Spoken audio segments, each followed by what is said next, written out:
Well, sir, I ain't never been mixed up in nothing wrong before nor since, and I don't intend to be again, but I was hungry that night. Indeed I was. Depression times before the war plants opened up and money got circulating again, and that Second World War had busted out. I was going down 133rd Street in the snow when another colored fellow that looks hungry sidetracks me and says, "Say, buddy, you want to make a little jack?" "Sure," I says. "How?" "Sticking up a guy," he says. "The first white guy that comes out of one of those speakeasies looks like bucks. We gonna grab him." "Oh no," I says. "Oh yes we will," says this other guy. "Man, ain't you hungry?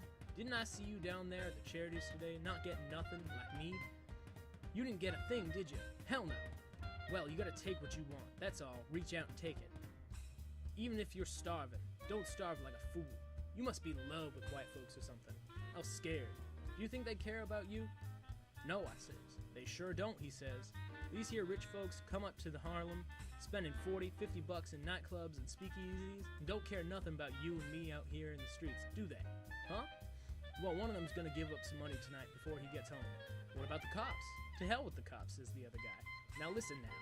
I live right here, sleep on the ash pile, back of the furnace down in this basement. Don't nobody never come down here after dark. They let me stay here for keeping the furnace going at night. Now you grab this here guy we pick out, push him down to the basement door right here. I'll put him in, we'll drag him on back yonder to the furnace room and rob him. Money, watch, clothes, and all. Then push him out the rear court. If he hollers, and he sure will holler when that cold air hits him, folks will just think he's some drunken white man. But by that time, we'll be long gone. What do you say, boy?" Well, sir, I'm telling you, I was so tired and hungry and cold that night, I didn't hardly know what to say. So I said all right, and we decided to do it. It looked like to me, about that time 133rd Street was just working with people. Taxis cruising, white folks from downtown looking for hot spots. It were just midnight. This guy's front basement door was right near the door of the Dixie Bar where that woman sings all kinds of blues Offes is crazy about. Well, sir, just what we wanted to happen happened right off. A big party of white folks in furs and things come down the street. They must have parked their car on Lenox, 'cause they wasn't in no taxi. They was walking in the snow. And just when they got right by us, one of them white women says, "Edward," she says. "Oh, darling, don't you know I left my purse and cigarettes and compact in the car? Please go and ask the chauffeur to give them to you." And they went on in the Dixie. The boy started toward Lenox again. Well, sir, Edward never did get back no more that evening to the Dixie Bar. No pal, 'cause we nabbed him. When he come back down that street in his evening clothes and all, with a swell black overcoat on that I wished I had, just a tippin' so as not to slip up and fall on the snow, I grabbed him. Before he could say Jack Robinson, I pulled him down the steps to the basement door. The other fellow jerked him in, and by the time he knew where he was, we had that white boy back yonder behind the furnace in the coal bin. "Don't you holler," I said on the way down. There wasn't much light back there, just the raw as gas coming out of the jet, kind of blue like blinking in the coal dust. Took a few minutes before we could see what he looked like. "Edward," the other fellow said, "don't you holler in this coal bin." But Edward didn't holler. He just sat down on the coal. I reckon he was scared weak-like. "Don't you throw no coal either," the other fellow said. But Edward didn't look like he was going to throw coal. "What do you want?" he asked by and by in the nice white folks kind of voice. "Am I kidnapped?" Well, sir, we never thought of kidnapping. I reckon we both looked puzzled. I could see the other guy thinking maybe we ought to hold him for ransom. Then he must have decided that weren't wise, 'cause he says to this white boy, "No, you ain't kidnapped," he says. "We ain't got no time for that. We's hungry right now. So, buddy, give me your money."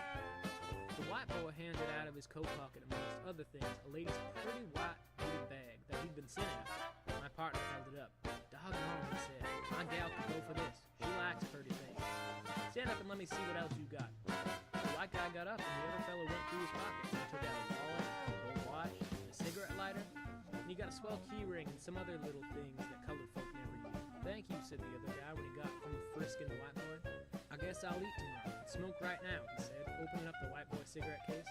"Have one," and he passed them swell fags around to me and the white boy, too. "What kind is these?" he wanted to know. "Benson's Hedges," said the white boy, kind of scared like, 'cause the other fellow was making an awful face over the cigarette. "Well, I don't like it," the other fellow said, frowning up. "Why don't you smoke decent cigarettes? Where do you get off anyhow?" he said to the white boy standing there in the coal bin. "Where do you get off coming up here to Harlem with these kind of cigarettes? Don't you know no colored folks smoke these kinds of cigarettes?" And what are you doing bringing a lot of pretty rich women up here wearing white fur coats? Don't you know it's more than we colored folks can do to get a black fur coat, let alone a white one? I'm asking you a question, the other fellow said. The poor white fellow looked like he was gonna cry. Don't you know, the colored fellow went on, that I've been walking up and down Lenox Avenue for 3-4 months trying to find some way to earn money and get my shoes half soled? Here, look at him. He held up the palms of his feet for the white boy to see.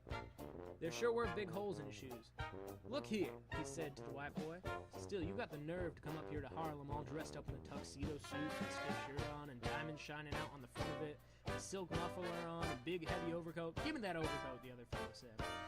He grabbed the white guy and took off the overcoat. We can't use that MC outfit you got on, he said, talking about the tux, but we might be able to make earnings for our Janes out of them still. Take them off, he said to the white kid.